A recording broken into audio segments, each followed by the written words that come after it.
Hi, today I'm reviewing Xiaomi 12 Lite and I'll show you the fingerprint scanner test on this device. So I just set up my fingerprint to the scanner a couple of minutes ago, and now I'll make a couple of tries to unlock the device with my fingerprint and we'll see how far this feature is and does it works. So let's start. 1,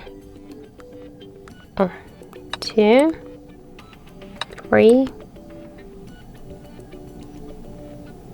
4, 5. So as we can see, the fingerprint scanner works here fast and correct, but you should hold for a while the scanner to unlock your device successfully, because if you make with just simple touches, we have no chance to unlock it. So that's why you should hold it for a while. And now we can see that we just unlocked successfully our device.